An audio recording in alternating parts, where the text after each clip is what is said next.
शिव महापुराण की कथा वर्णन कर रही है। एक बार माता पार्वती जी भगवान शिव से कह रही हैं, भगवान शंकर से वर्णन कर रही हैं। और माता पार्वती जी ने भगवान शिव से प्रार्थना करी। माता पार्वती जी ने भगवान शंकर से विनय करा, प्रभु मेरा मन करता है कि एकांत में बैठकर मैं तप साधना करूं और उस तप साधना का जो पुण्य है, उस तप साधना का जो पुण्य एकत्रित होगा, उस तप साधना का जो पुण्य हमारे पास में आएगा, उस तप साधना के पुण्य को मैं आपको समर्पित करूं। बस मेरे हृदय में, मेरे चित्त में ये बात आ रही। और यहां शिव महापुराण की कथा कर रही है, भगवान शंकर का संवाद कर रहा है, शिव कथा कर रही है। अपने भीतर एक बात हमेशा उतार कर रखना, एकादशी का व्रत करो, चाहे सोमवार का व्रत करो, चाहे पशुपति व्रत करो, चाहे तीज का व्रत करो, चाहे चतुर्थी का व्रत करो, चाहे पंचमी का करो, चाहे छठ का करो, तुम्हारी मर्जी पड़े जो व्रत करो। पर शिव महापुराण की कथा कहती है जैसे माता पार्वती जी ने भगवान शंकर से जाकर प्रार्थना करा कि हे भोलेनाथ, मेरा मन करता है कि मैं तप साधना करूं और उस तप साधना के पुण्य को इकट्ठा कर कर मैं आपको समर्पित करूं। आपके मन में जब व्रत करने का भाव प्रकट हो जाए, आपके मन में जब दान करने का भाव प्रकट हो जाए, आपके मन में तप साधना करने का जब भाव प्रकट हो जाए, तो शिव कथा कहती है एक बार अपने पति के कानों में यह बात जरूर डालिए कि मेरा मन कर रहा है कि मैं पशुपति व्रत कर लूं, मेरा मन कर रहा है कि मैं सोमवार का व्रत कर लूं, मेरा मन कर रहा है कि मैं भगवान की ये सोमवार का व्रत, ये 16 सोमवार का व्रत, ये पशुपति व्रत मैं धारण कर लूं। ये अपने मन की बात आप अपने पति से जरूर कहें, अपने परिवार में जरूर कहें। कारण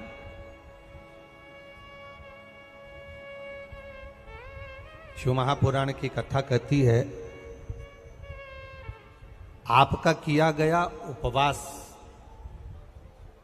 आपका किया गया भजन, आपका किया गया मंत्र जाप, जब आप करने के लिए बैठें, उपास करें, मंत्र जाप करें, कीर्तन करें, तो आप जब जप करने या कीर्तन करने या मंत्र जाप करने या उपास करने के लिए जब तैयार हों और आगे बढ़ें, उपवास करते समय, तप साधना करते समय कोई परिवार का व्यक्ति आकर यदि आपका हाथ पकड़कर उठा दे या आपको अपशब्द कहे, तो यह श्रेष्ठता नहीं हो। आप करो पशुपति व्रत, आप करो सोमवार के व्रत, पर निवेदन है कि व्रत करते समय, व्रत के पहले आपके परिवार वालों को, आपकी पति को, माता पिता को, परिवारजन को ये बात बता दी जाए कि हम ये व्रत कर रहे हैं। क्यों? उसका कारण केवल इतना सा है कि जब हम ये परिवार वालों को बता देंगे कि हम व्रत कर रहे हैं, तो आपके व्रत में कोई टोकने वाला नहीं रहेगा, आपके व्रत को कोई रोकने वाला नहीं रहेगा और आप निष्कपट भाव से भगवान की अविरल भक्ति को धारण कर सकते, निष्कपट भाव से भगवान के भजन को धारण कर सकते।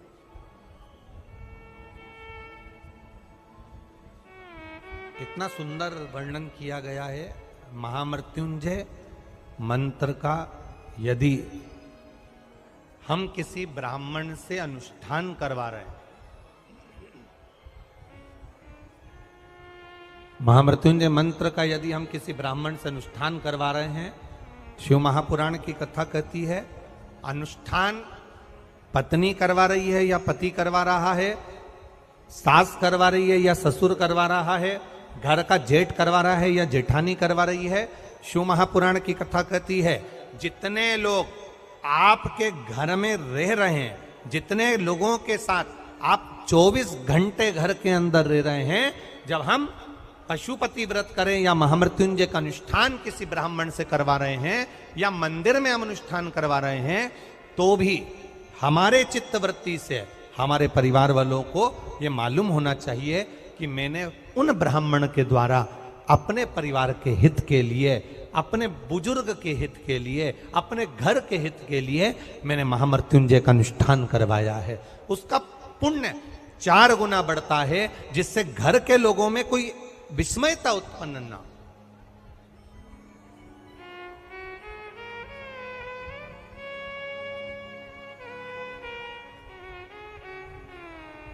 हमारे भीतर कोई विस्मयता उत्पन्न ना हो, हमारे मन के भीतर कोई भेदभाव उत्पन्न ना हो। और हम तो यहां तक कहेंगे, आप अगर शंकर जी के मंदिर में जा रहे हो, 1 लोटा जल चढ़ा रहे हो, शंकर जी के मंदिर में पहुंचकर 1 लोटा जल समर्पित कर रहे हो, तो भी आपके घर के लोगों को मालूम होना चाहिए कि ये पास वाले शिव मंदिर में गई है, मेरे पास के मंदिर में मेरा घर का बच्चा शंकर जी को जल चढ़ाने गया है, मेरा पति पास के मंदिर में शंकर भगवान को जल समर्पित करने के लिए गया है। ये घर के लोगों को ज्ञात होना चाहिए।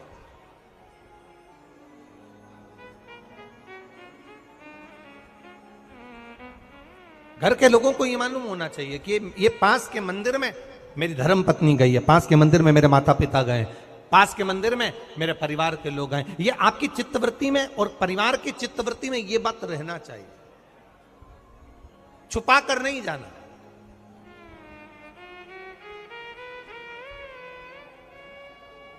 छुपाकर भगवान के मंदिर में नहीं जाना, छुपाकर पशुपति व्रत नहीं करना। महाराज, शिव महापुराण की कथा वर्णन करती है कि आप भगवान का अगर कोई व्रत, कोई साधना, कोई नियम ले रहे हो, माना आपने कोई व्रत करा, कोई साधना करी, पर घर के लोगों को वो ज्ञात होना चाहिए कि ये मंदिर तक जा रही है, ये पशुपति व्रत कर रही है, आराधना कर रही है।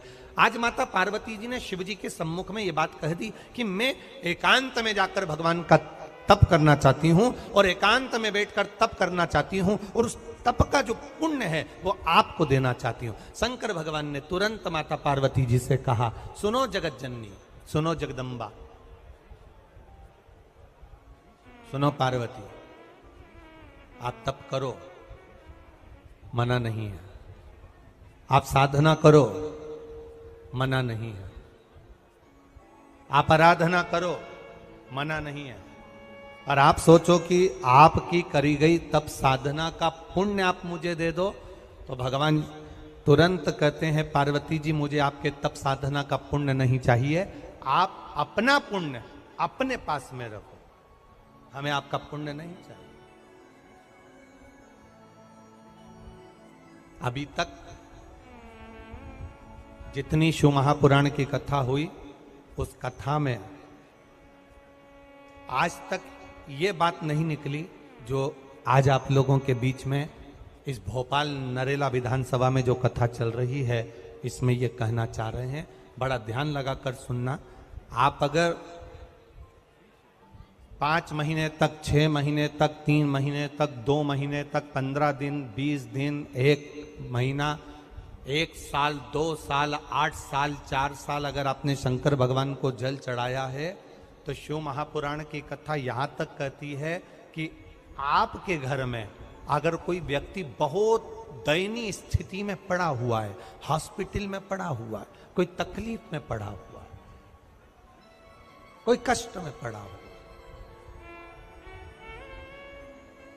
तो आप जब भगवान शिव को जल समर्पित करो तो बाबा से ये विनती कर कर भी जल समर्पित कर सकते हो कि मेरे परिवार का एक व्यक्ति, उसका ये साथ में ये हो गया और वो हॉस्पिटल में पड़ा, उसका नाम ये है, गोत्र ये है।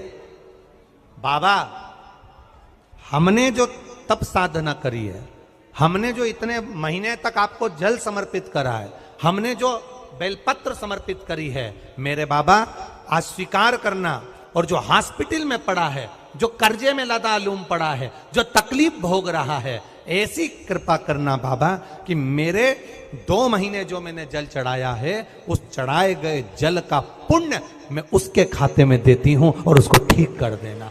यह पुण्य का भाग,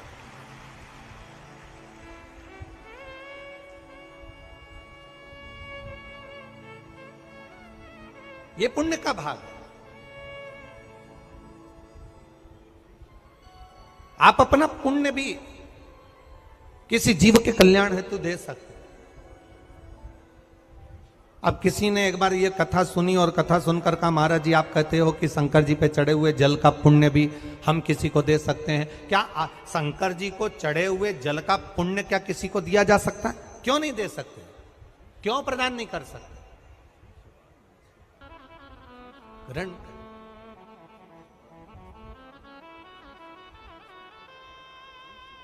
शादी में गए हो, 500 का लिफाफा दिया है तो भोजन कर कर जरूर जाना, और कथा में धूप में चलकर आए हो तो भले आधे घंटे की सुनना, पर कथा में दिल लगाकर जरूर जाना, दिल लगाकर जाना, चित्त लगाकर। आप अगर एक लोटा जल भगवान शिव को समर्पित कर रहे हो, आप एक बेलपत्र भगवान शंकर को समर्पित कर रहे हो, आप एक शमी का पत्ता भी भगवान शंकर को समर्पित कर रहे हो, आप भगवान शंकर का पंचानंद स्नान करा रहे हो, आप भगवान शंकर के मंदिर का शिखर दर्शन कर रहे हो, आप भगवान शंकर के मंदिर में जाकर झाड़ू लगा रहे हो, पोछा लगा रहे हो, सफाई कर रहे हो, तो भी तुम्हारी चित्तवृत्ति में रहना चाहिए कि जब किसी पर दुख की घड़ी आए, किसी पर तकलीफ आए, किसी पर कष्ट आए, हमारा करा गया पुण्य हम उसके खाते में दे सकते हैं। हम अपने पुण्य को दूसरे के खाते में प्रदान कर सकते हैं।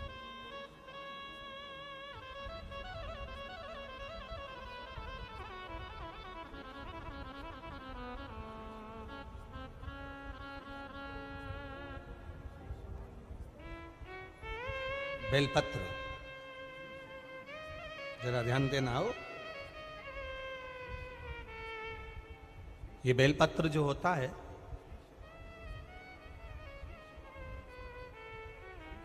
इस बेलपत्र पर कभी कभी आपने देखा होगा कि कई लोग बीच वाले पत्ते पर चंदन लगा देते हैं। ये जो बीच का पत्ता होता है इस पर लोग चंदन लगा देते हैं। शिव महापुराण की कथा कहती है, अगर भूलवश भी अनायास आपके पास बेलपत्र भी नहीं है, शिव जी का चढ़ा हुआ बेलपत्र भी अगर आपने उठा लिया और उठाकर उस बीच वाले पत्ते पर एक चावल का दाना रखकर भी आप भगवान भोलेनाथ को समर्पित कर रहे हो, तो ये समझ लेना कि तुमने महीना, 2 महीना, 4 महीना, 6 महीना, 8 महीने में, हम तो हमेशा कहते आए हैं, आज फिर कह रहे हैं, 1 महीना पूरा हो जाए जल चढ़ाते, 2 महीना पूरा हो जाए जल चढ़ाते, 3 महीना पूरा हो जाए, 4 महीने पूरे हो गए, 6 महीने पूरे हो गए, या आपका साल भर पूरा हो गया, प्रयास करा करो, एक बीच वाले पत्ते पर एक चावल का दाना रखकर शिव जी को समर्पित करना। क्यों? जो तुमने पूर्व में जल चढ़ाया है वो चावल का दाना अक्षय, उसको अक्षत माना जाता है, अक्षय माना जाता है। मतलब तुमने अभी तक जो जल समर्पित करा है वो कभी समाप्त नहीं हो सकता, उसका पुण्य तुम्हारे खाते में चले गया, अब तुम उसको किसी को भी प्रदान कर सकते।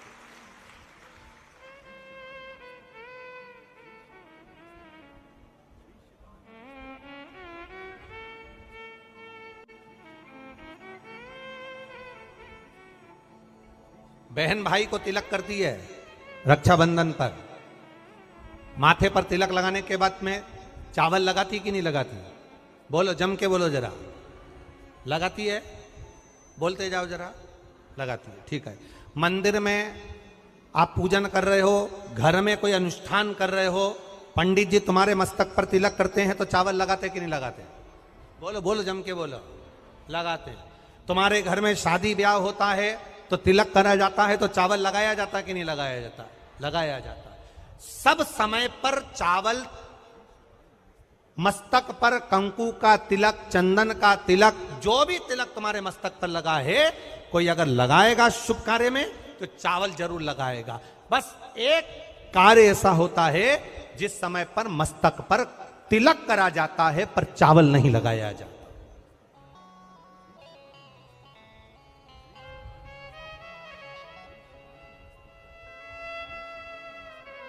एक समय ऐसा होता है जिस समय तिलक करा जाता है पर चावल नहीं लगाया जाता।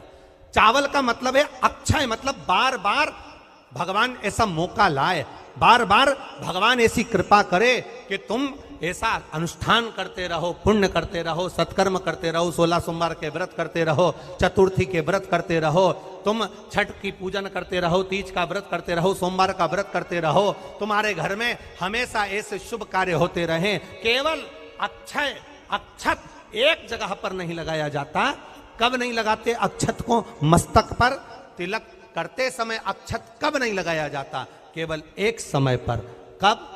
जब घर में कोई शांत हो जाता है और शांत होने के बाद जब मस्तक पर पगड़ी का क्रम होता है, उस पगड़ी के क्रम पर तिलक तो लगाया जाता है पर चावल नहीं लगाया जाता। भगवान से प्रार्थना करते हैं ये बार बार मौका मत देना, जो हो गया उसको क्षमा, ऐसा मौका बार बार ना दीजिएगा। हाँ, पगड़ी पर से उठ गए, अच्छा काम करने के लिए मंदिर जा रहे हो, स्थान छोड़ने के बाद अब तिलक लगाओ और उसमें चावल ढेर सारा लगाओ, कोई मना नहीं। पर अक्षय, उस अक्षत की महत्वता को समझना कि उसको बारंबार प्राप्ति ना हो, ऐसे कार्य की प्राप्ति ना हो, अच्छे कार्य की प्राप्ति, श्रेष्ठ कार्य की प्राप्ति, शुभ कार्य की प्राप्ति। अगर मौका मिले तो एक बार भविष्य पुराण, और एक बार मौका मिले तो कुर्म पुराण, और एक बार मौका मिल जाए तो नंदी पुराण। ये 3 पुराणों का स्मरण करना, इसमें आपको अक्षत की महत्वता प्राप्त हो। भविष्य पुराण, कुर्म पुराण और नंदी पुराण, इन 3 पुराणों में आपको अक्षत की महत्वता प्राप्त होगी कि चावल की महत्वता क्या है। एक चावल का दाना जब अशोक सुंदरी वाली जगह पर चढ़ाया जाता है, एक चावल का दाना अशोक सुंदरी वाली जगह पर चढ़ाया जाता है। हम माताओं से हमेशा कहते हुए आए हैं, आज फिर निवेदन करेंगे, जिस माता के गर्भाशय में गांठ हो गई हो, जिस माता के गर्भाशय, एक अक्षत, एक चावल का दाना, गर्भाशय में गांठ हो गई, डॉक्टर को दिखाया, गर्भाशय में बच्चा दानी के अंतर्गत गांठ पड़ गई, गर्भाशय में गांठ पड़ गई, बड़ी तकलीफ की जिंदगी जी रही है, डॉक्टर कह रहे हैं ऑपरेशन करवाओ, डॉक्टर कह रहे हैं ऑपरेशन करवाना पड़ेगा। एक बार मेरे भोलेनाथ पर जल चढ़ाना प्रारंभ करो, एक चावल का दाना अशोक सुंदरी की, अशोक सुंदरी की जगह मालूम है ना सबको? अरे बोलो, अशोक सुंदरी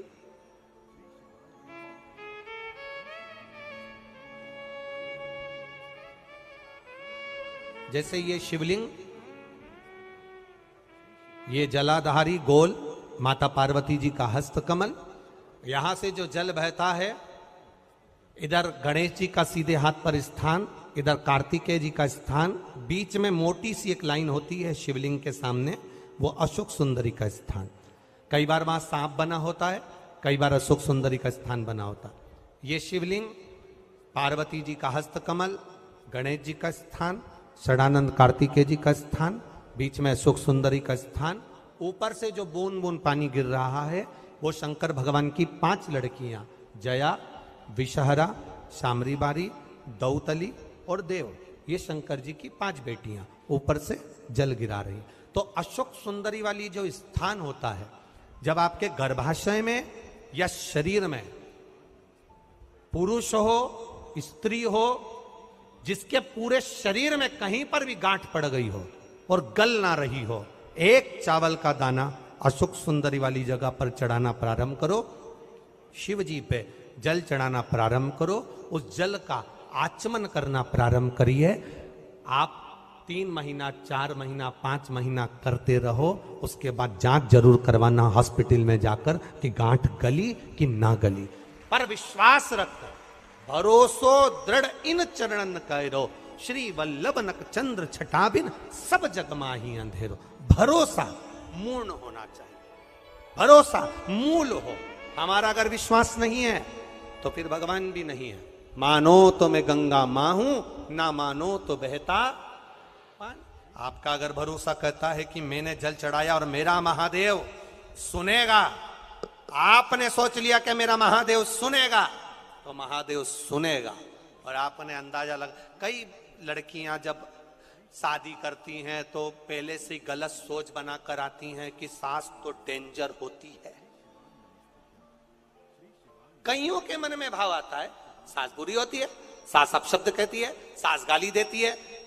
कई लोगों से सुना, जिससे मिलो उसकी सास ऐसी हो गई, कोई ना कहा हमारी सास ऐसी थी। लड़कियों ने अपनी चित्तवृत्ति में भर लिया कि सास बुरी होती है। जब चित्तवृत्ति में भर लिया कि सास बुरी होती है, तो वो कितने भी अच्छे घर में चली जाए उसको सास बुरी ही लगेगी, ये निश्चित है। और अगर आपने मन में सोच लिया कि जो किस्मत में लिखा होगा देखा जाएगा, संसार सागर में जन्म लिया है, सुख दुख चलता रहता है। अगर कोई बेकार भी मिल गया ना, तो अपना स्वभाव से मैं उसको अच्छा बना लूंगी, मुझ में वो क्वालिटी है, तो वो अच्छा हो जाए।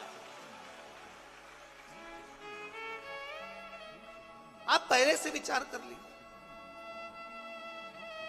आज के जमाने में लोगों को ना तो लिखना आता है ना विचार करना आता है। एक फेसबुक पर हमको तो आशीष ने बताया, एक फेसबुक पे लिखा हुआ था,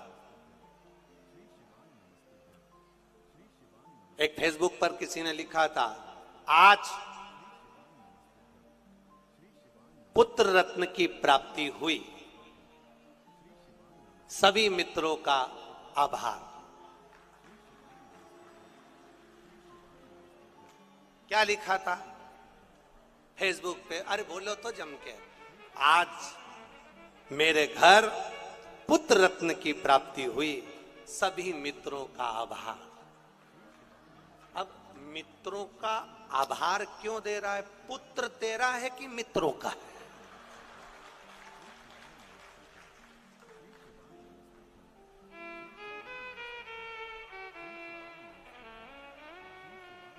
बोलो, जम के बोलो। लिखना चाहिए ऐसा, पर स्मरण नहीं है, चित्तवृत्ति में नहीं आया है, ये आना चाहिए।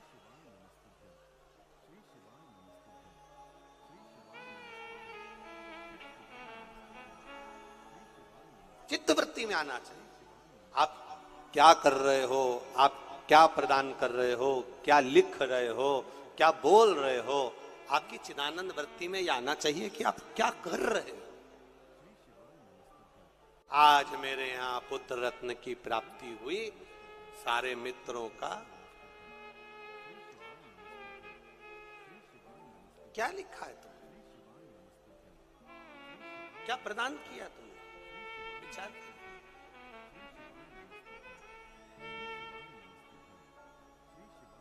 आभार किसका होना चाहिए था? आज मेरे घर पुत्र रत्न की प्राप्ति हुई, महादेव आपका आभार, आपकी कृपा, आपकी दया, आपकी करुणा, जो ये पुत्र रत्न की प्राप्ति मेरे घर में हो गई, ये आपकी करुणा से हुई, ये आपकी उदारता से हुई।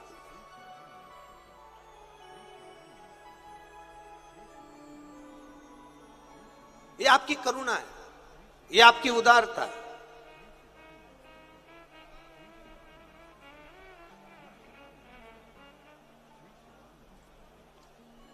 ये कथा हमने कल भी कहा था कि कथा और कहीं भी हो सकती थी, भोपाल में ऐसा जरूरी नहीं कि आदरणीय विश्वास भैया के यहाँ हुई, कथा कहीं पर भी हो सकती थी। पर ये कथा आदरणीय विश्वास भैया सारंग जी के यहाँ जो हुई है, हमने कल भी कहा था कि कहीं ना कहीं माता पिता का कोई पुण्य प्रबल हुआ होगा, जिसके कारणवश ये आशीर्वाद के रूप में ये कथा आदरणीय विश्वास जी सारंग जी को प्राप्त हो। और वो पुण्य कैसा? जब हमने पता करा तो हमारे स्मरण में आया कि जब स्वर्गीय श्री कैलाश नारायण जी सारंग जी बीमार पड़ गए, और बीमार पड़ने के बाद जब दिल्ली में एडमिट हो गए और उनका इलाज चलता रहा, तब हम कभी भी जजमान परिवार से ये कुछ भी नहीं पूछते और ना हम उनसे बात करते हैं कि तुमने क्या करा क्या ना करा। हम तो हमारे जो सेवादार लगे रहते हैं, कार्यकर्ता लगे रहते हैं, उनसे पूछते रहते हैं। तो बताया कि गुरुजी, विश्वास भैया सारंग भोपाल में उस समय पर भी मंत्रिमंडल में थे जिस समय पर पिताजी का स्वास्थ्य खराब था, तो यहां पर संभालते हुए यहां पर भी सारी मीटिंग अटेंड करना और रात के समय जाकर अपने माता पिता की सेवा करना दिल्ली में, यह कोई सहजता का विषय नहीं होता। और उसी का पुण्य फल, उसी का एक आनंद, उसी का जो पुण्य है, उसी का जो पुण्य फल मिला है, वो ये मिला है, ये उसी का पुण्य फल, ये कोई सहज नहीं।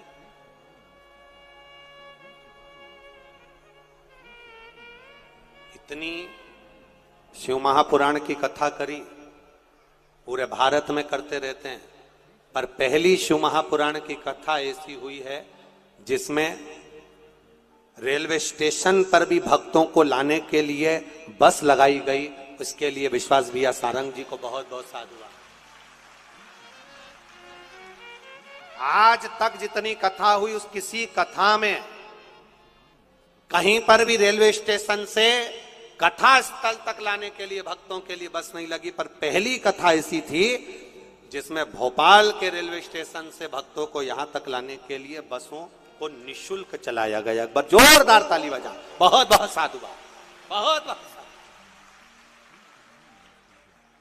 कोई परेशान ना, आनंद से पहुंचे लोग कथा। हाँ, ये हम पंडाल का तो जरूर कह सकते हैं, क्योंकि पंडाल कितने लगाए, 1 2 3 4 5 6 7, फिर उसके बाद आगे बढ़ाया 8, उधर आगे बढ़ाया 9, ऐसे बढ़ाए तो बहुत, पर पब्लिक का भी, अब भक्तों का कोई, शंकर के भक्त भी तो अड़भंगे हैं।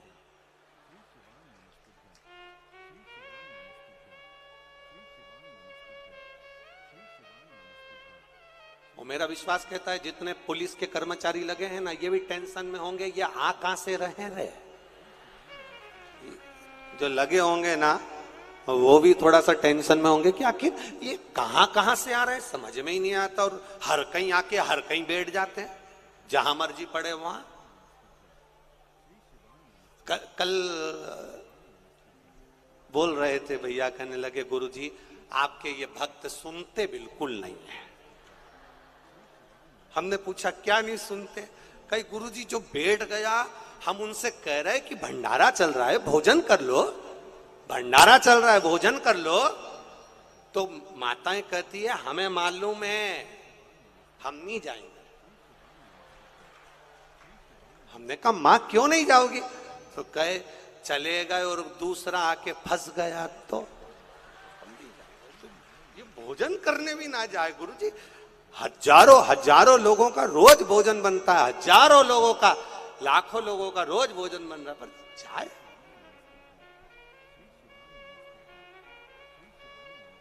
दंडवत प्रणाम आपको, प्रणाम।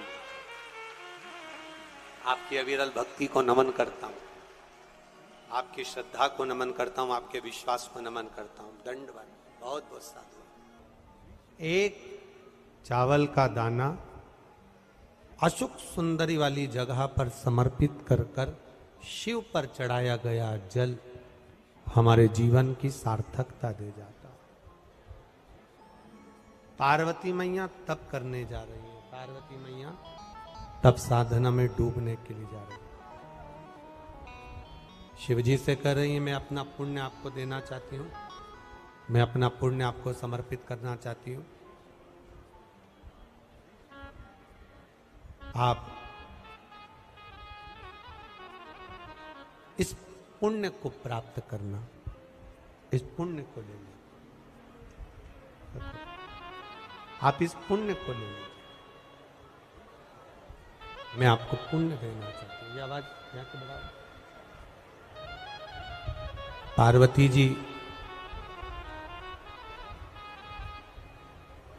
काशी के मध्य में गंगा का पावन तट, जहां पर माता पार्वती जी तप करने के लिए बैठ गई।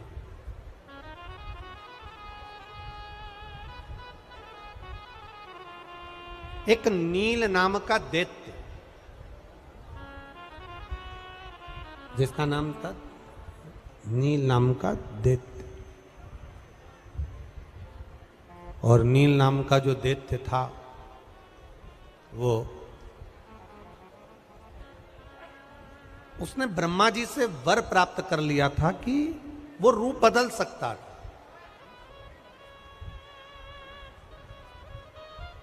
वो अपना स्वरूप बदल सकता था।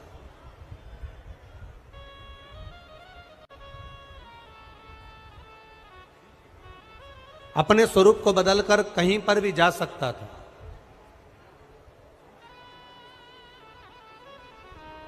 अब दैत्य नील जहां पर माता पार्वती जी तप साधना में बैठी थी, कभी वो मगर का रूप रखकर आ जाता, कभी वो पक्षी का रूप रखकर आ जाता, कभी वो पशु का रूप रखकर आ जाता, कभी वो एक कीड़े का रूप रखकर आ जाता।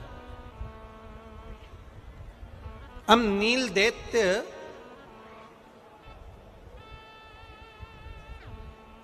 आज हाथी का रूप रखकर आ गया।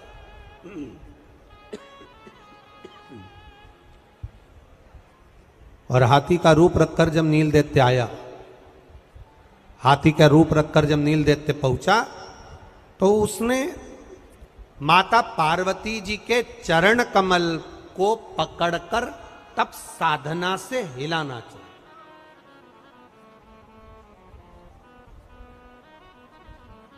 अब बहुत समझने वाली कथा है, बहुत बड़ा ध्यान दीजिएगा कि कई लोग प्रश्न करते हैं, गुरु जी आप कहते हो कि शिवजी पे चढ़ी हुई बेलपत्र खाना चाहिए, तो उस बेलपत्र को अगर हम पेड़ पे से तोड़ें और पेड़ पे से तोड़कर अगर खा लें तो क्या वो असर नहीं करेगी? जरा समझिएगा कथा को।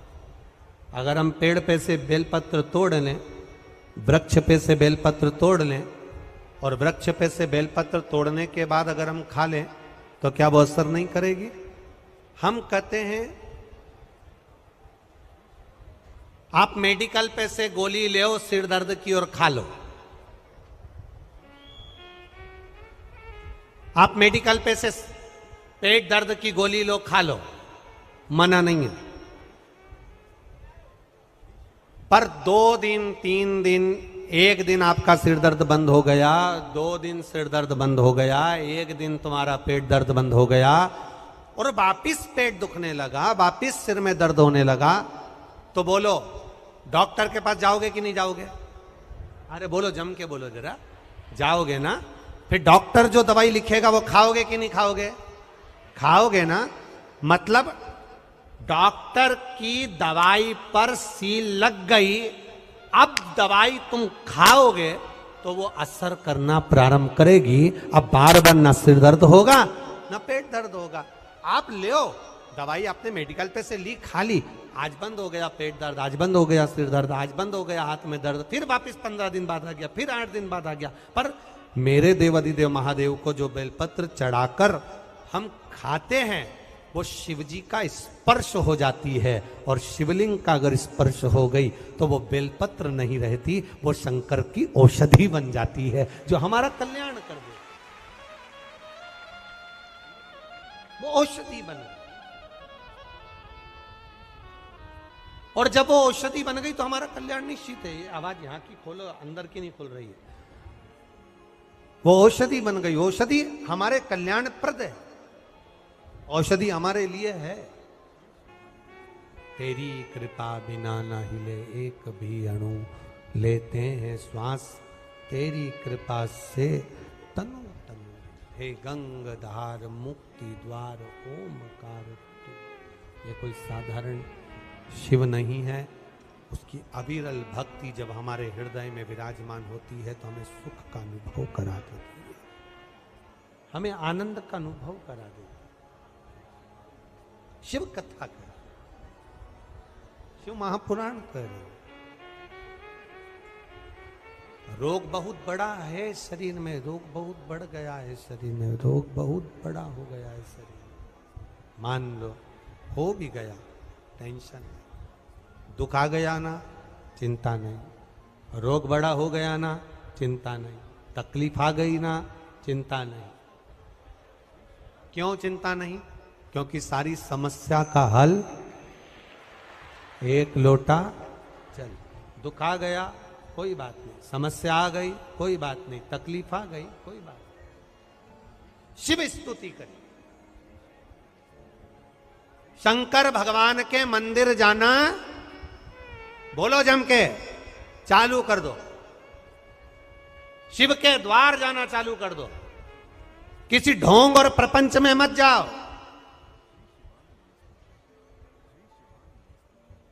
कहीं ढोंग प्रपंच में जाने की जरूरत नहीं है, कहीं अंधविश्वास में पड़ने की जरूरत नहीं, किसी भ्रम में पड़ने की जरूरत नहीं। अगर पढ़ना है तो भगवान देवाधिदेव महादेव के चरणों में जाकर पड़ जाओ और उसकी स्तुति करना प्रारंभ कर दो, वो हाथ पकड़ लेगा और पार कर देगा। अकाल मृत्यु वो मरे जो काम करे चंडाल का, काल उसका क्या बिगाड़े जो भक्त हो महाकाल का। जो शिव का उपासक होता है उसको फिर डरना नहीं होता। क्या डर? आप जाओ शिवालय, आप जाओ शंकर की चौखट, आप जाओ शिव के द्वार, वो संभाले। पूजा पाठ भले 10-20 मिनट की करो, पूजा पाठ भले 1-2 मिनट की करो, पूजा पाठ भले आधा घंटा 1 घंटा की करो, पर शिव पुराण कहती है शंकर पर भरोसा 24 घंटे करो।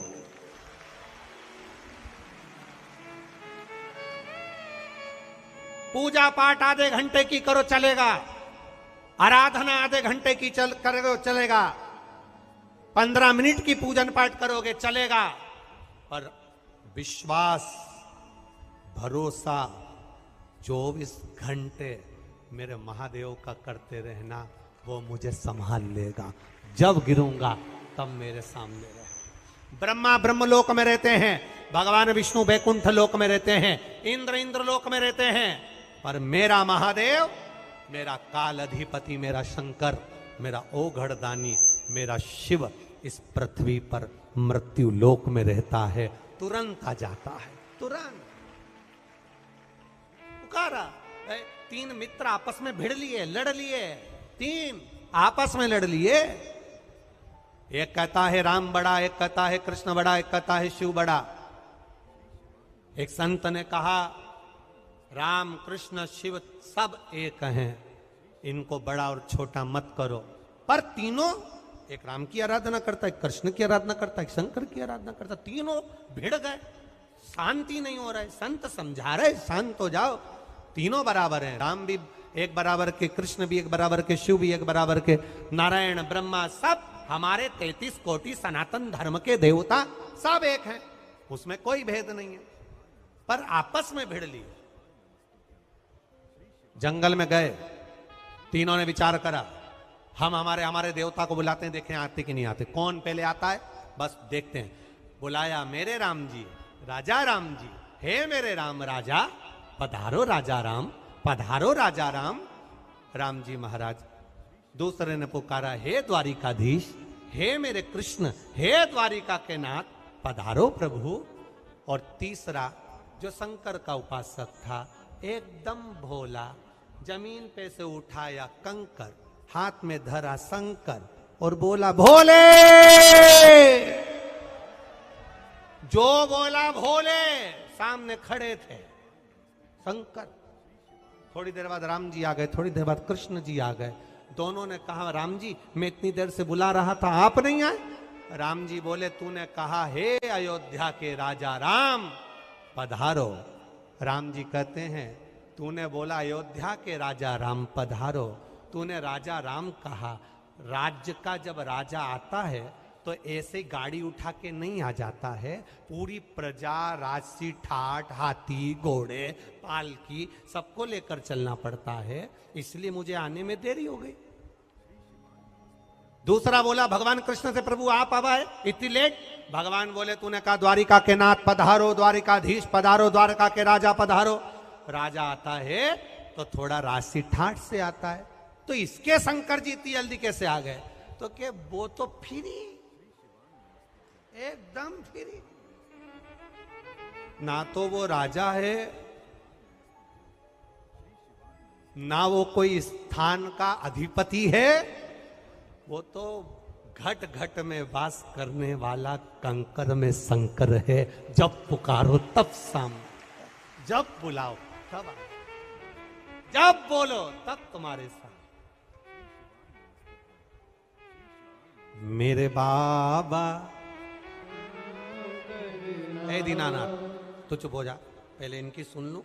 इनको स्तुति करना आती कि नहीं आती? तुम्हारी आवाज जरा तेज, जितने बाहर बैठे हैं, जितने सारे पंडालों में बैठे हो, एक भी पंडाल की आवाज कम नहीं होना चाहिए। मेरे बाबा में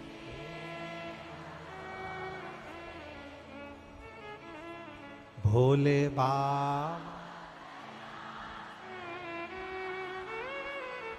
में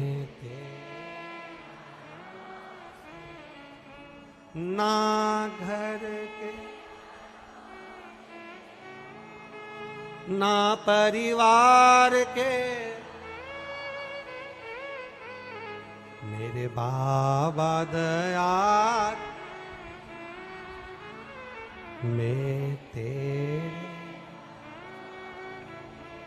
पूजा पाठ आधे घंटे की करो चल जाएगा, आराधना 1 घंटे की करो चल जाएगा, पर शंकर पर भरोसा 24 घंटे करना। सोते उठते खाते पीते जहां जाओ मेरे साथ मेरा शंकर है, इतना मानकर चलना। बस हर जगह पर शिव ही शिव नजर आएगा, हर जगह शंकर ही दिखेगा, शिव तत्व ही नजर आएगा, दूसरा कुछ नहीं।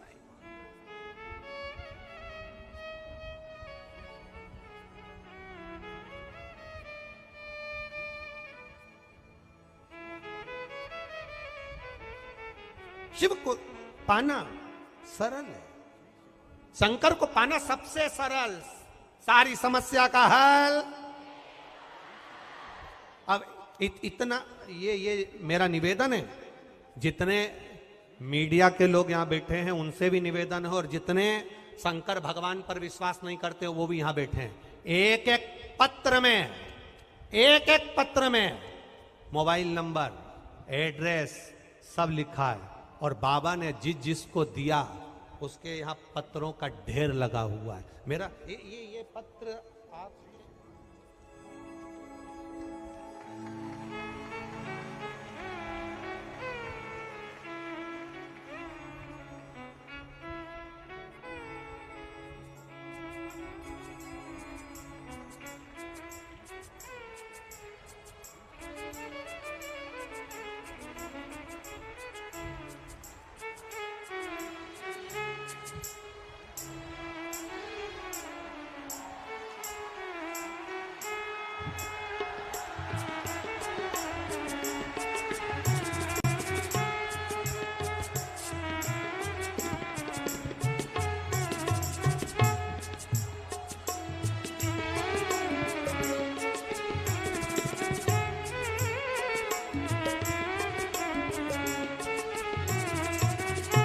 ये इतने पत्र रखे हैं। मेरा निवेदन है, एक एक में एड्रेस है, एक एक में मोबाइल नंबर है, और मेरे त्रिकालदर्शी ने जिसको दिया छप्पड़ फाड़ कर दिया वो प्रमाण है।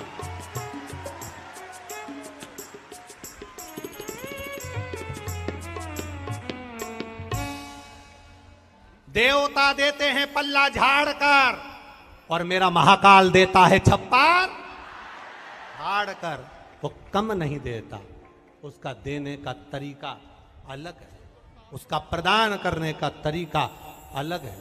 वो जब देता है तो छप्पर फाड़ कर देता। मेरे बाबा दया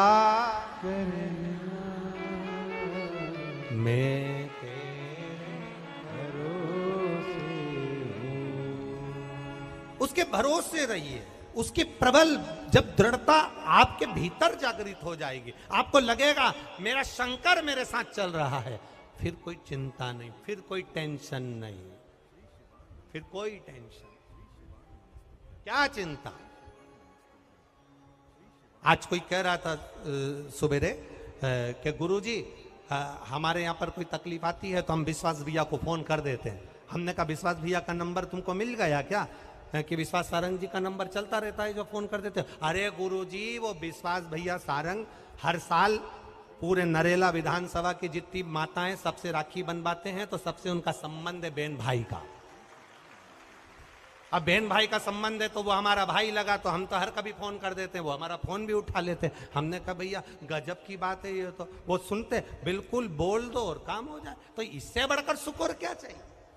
जैसे आपका विश्वास हुआ उन विश्वास सारंग पर, वैसा अपनी दृढ़ता, अपना भरोसा एक महादेव पर भी होना चाहिए। वो है तो दुख नहीं, वो है तो तकलीफ नहीं, वो है तो कष्ट नहीं। साधो उसको, साधो।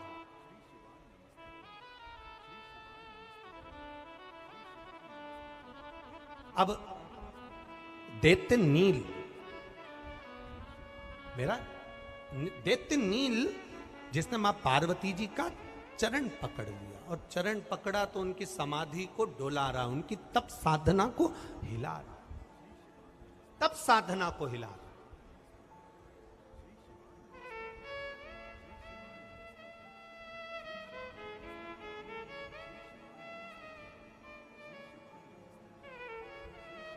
बोलना है, हम ही तो बोल लें। पहले लिख कर भेज दो, मैं थोड़ा सा लिख कर भेज दो, मैं माइक दे दो। तब साधना, तब प्रमाण। पार्वती जी तप कर रही, साधना कर रही, और माता पार्वती जी जब तप साधना में डूबी हुई हैं, माता पार्वती जी जब तप साधना में लगी हैं, माता पार्वती जी जब तप साधना में लीन, तब वो दैत्य नील हाथी का रूप रखकर माता पार्वती जी के चरण को हिलाया। अभी तक दैत्य नील ने चींटी बनकर माता के कर्ण पर आया, अभी तक दैत्य नील पक्षी बनकर ऊपर से निकल कर गया, अभी तक दैत्य नील रूप बदल बदल कर भगवान माता पार्वती जी के शरीर के आसपास आया, पर चरण के पास नहीं आया था। आज हाथी बनकर चरण के पास आ गया। और शिव कथा कहती है, अगर आप जल चढ़ाने नहीं जा रहे हो शंकर जी को, और कोई तुम्हारे मोहल्ले की माता, कोई भाई, कोई बच्चा, कोई बुजुर्ग शंकर जी को जल चढ़ाकर आ रहा है या जल चढ़ाने जा रहा है, उसका मात्र दर्शन भी हो जाए तो समझ लेना कि तुम्हारा पाप कट गया। केवल जल चढ़ाने से दर्शन मात्र हो गया तो पाप कट गया।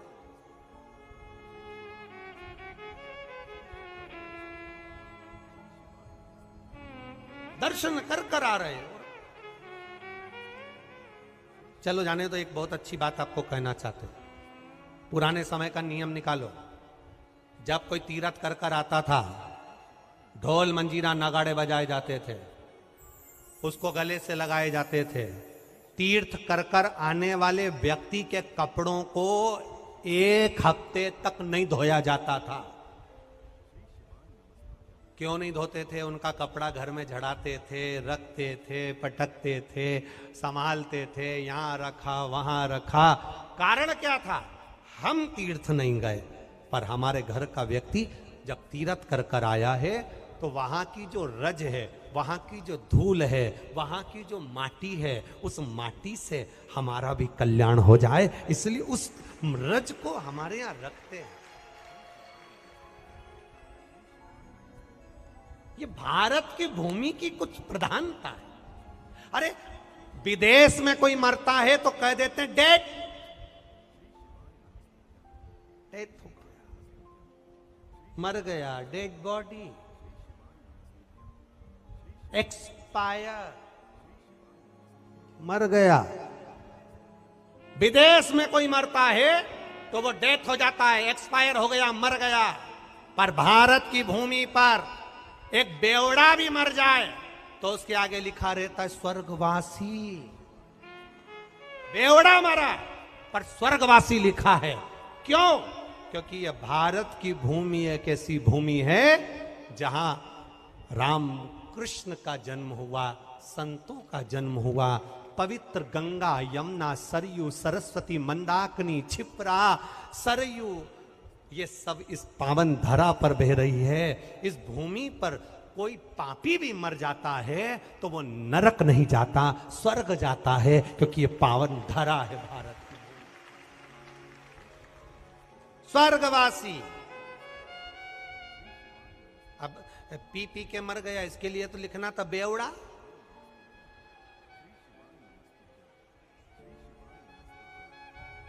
तो क्या बोलते हैं तुम्हारे यहां भोपाली भाषा में? दारू कुट्टा। भोपाली भाषा में। अब मरा था तो लिख देना था, इसके आगे स्वर्गवासी क्यों लिखा? पर लिखा स्वर्गवासी क्योंकि भारत की भूमि पर मरा है। मेरा आप सबसे निवेदन है, अपने घर का एड्रेस बताओ किसी को, अपने घर का पता बताओ किसी को, उससे पहले बताना चाहिए कि मैं भारत का निवासी हूं, जिस भूमि पर गंगा यमुना सरस्वती बहती है। मैं भारत की धरा पर रहता हूं। ये भारत की भूमि साधारण भूमि नहीं है महाराज।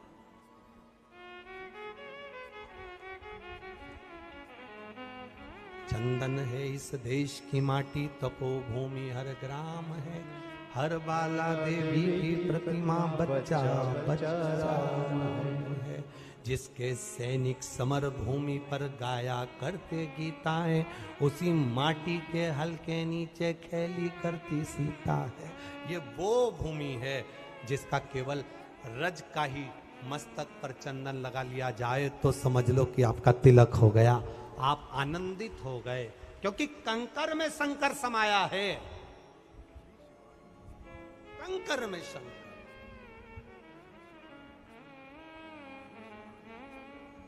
शिव समाया। नील ने चरण पकड़ा और नील ने चरण पकड़ा माता का। भगवान शंकर को क्रोध आया, शिव जी ने तुरंत काल भैरव को बुलाया।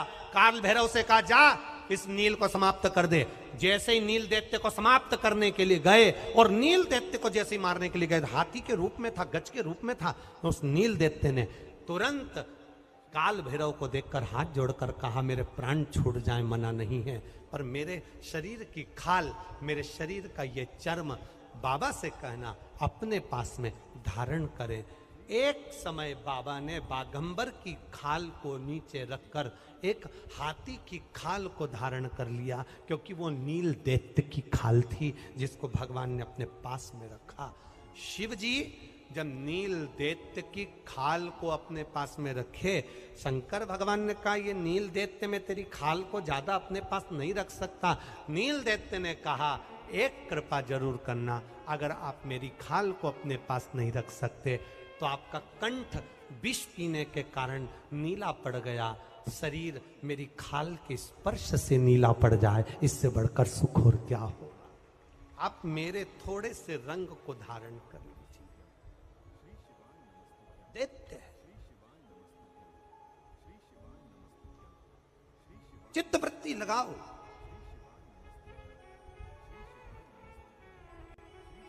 पर हमारी आदत पड़ी है ना, हम कोई आगे बढ़ रहा है, कोई धर्म के मार्ग में आगे बढ़ रहा है, कोई सत्कर्म में आगे बढ़ रहा है, कोई तप साधना में आगे बढ़ रहा है, कोई व्रत में आगे बढ़ रहा है। शिव महापुराण की कथा कहती है अगर कोई पशुपतिनाथ का व्रत करे, शंकर के मंदिर जाना चालू करे, आप प्रसन्न होइए। आपके मोहल्ले के लोगों को प्रसन्नता होना चाहिए कि हमारा सनातन धर्म का व्यक्ति मंदिर जाना चालू कर दिया, भगवान को जल चढ़ाना प्रारंभ कर दिया।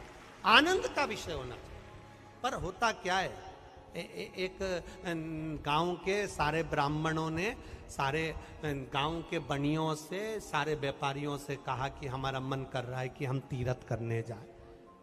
तो बनियों ने कहा, व्यापारियों ने कहा अच्छी बात है ब्राह्मण देवता, आप तीर्थ करने जाओ, क्योंकि हमारे को दुकान से फुर्सत नहीं मिलती, आप तीर्थ जाओगे इससे बढ़कर सुकून और क्या होगा। हमारे गांव का लोग तीर्थ करने चले जाए, इससे बढ़कर सुकून क्या मिलेगा। सारे ब्राह्मणों ने मीटिंग बिठाई और ब्राह्मणों ने मीटिंग बिठाई कि तीर्थ करने जाना है, सबका साथ मिल रहा है, इसलिए तीर्थ अच्छे से होगा। अब गांव के ब्राह्मणों ने मीटिंग बिठाई तो गांव में जितने कुत्ते थे वो भी इकट्ठे हो गए। उन्होंने कहा आज तक अपन भी तीर्थ करने नहीं गए, ब्राह्मण जा रहे हैं, इनके पीछे पीछे चलेंगे और अपना तीर्थ हो जाएगा।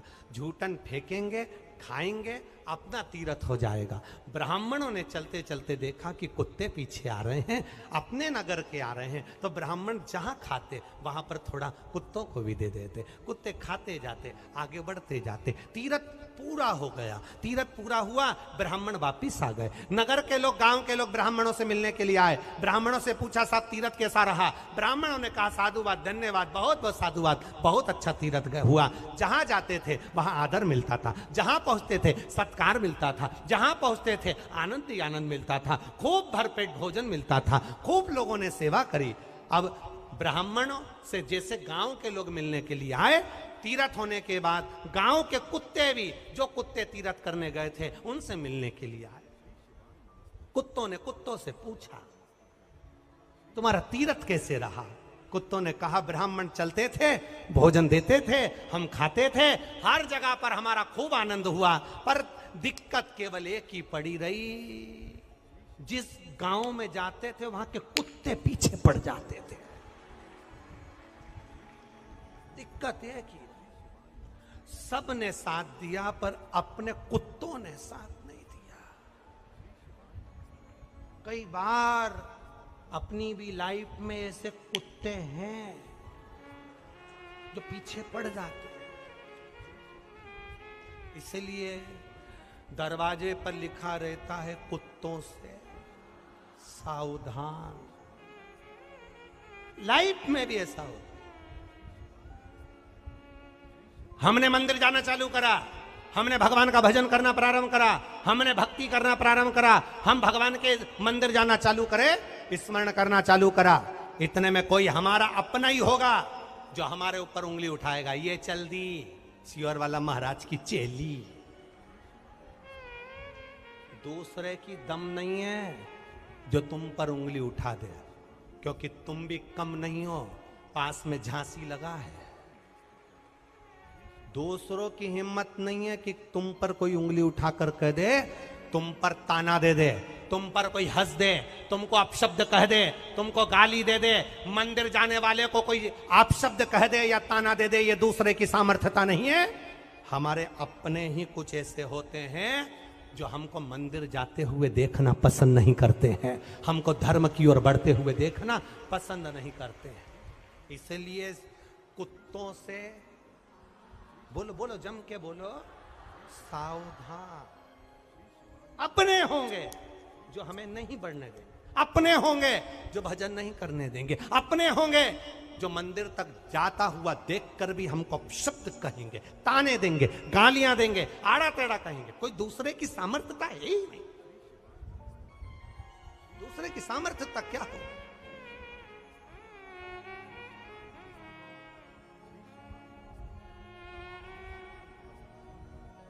इसलिए प्रयास करना, तेरे मंदिर तक आना मेरा काम है और मेरी बिगड़ी बनाना तेरा काम है। हम उसकी चौखट तक जाएं। नील ने चरण पकड़ा माता पार्वती का, और पार्वती का चरण पकड़ा, इसलिए तर गया।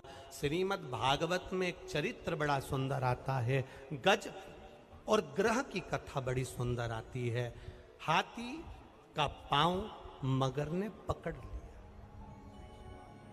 हाथी का पांव मगर ने पकड़ लिया, और हाथी का पांव मगर ने पकड़ा। भगवान गरुण पर चढ़कर आए, सुदर्शन उठाया, बोलो जम के, सुदर्शन उठाया। तो भागवत में आपने सुना होगा, सुदर्शन उठाकर सबसे पहले मगर का कल्याण करा कि हाथी का कल्याण करा? बोलो, बोलो, जम के बोलो। मगर का। सिर किसका काटा? मगर का। मगर का शीश काटा। हाथी को गुस्सा है, हाथी ने भगवान विष्णु से कहा, इसने मेरा पांव पकड़ रखा था, मैंने आपको पुकारा था, सबसे पहले बैकुंठ तो मुझे जाना था, सबसे पहले कल्याण तो मेरा होना था, क्योंकि मैंने तुम्हें पुकारा था। गज और ग्रह की कथा कहती है, हाथी भगवान विष्णु से कह रहा है, सबसे पहले मैंने आपको पुकारा था, पहले कल्याण मेरा होना था, आपने मगर का सिर काटकर मगर का कल्याण क्यों करा? भगवान विष्णु ने कहा, सुन हाथी, तू मुझे पुकार रहा था, मेरा भजन कर रहा था, और मेरा तू भजन कर रहा था और तेरा पांव मगर पकड़ा हुआ था। जो भजन करने वाले का पांव पकड़ता है भगवान सबसे पहले कल्याण उसका कर देता है। हाथी का कल्याण बाद में हुआ, पहले मगर का कल्याण हुआ, क्योंकि मगर ने हाथी का पांव पकड़ा था। हाथी कर क्या रहा था? भगवान को पुकार रहा था, भगवान का स्मरण कर रहा था, उनको आवाज लगा रहा था, उनको टेर रहा था, आओ प्रभु आओ। भगवान को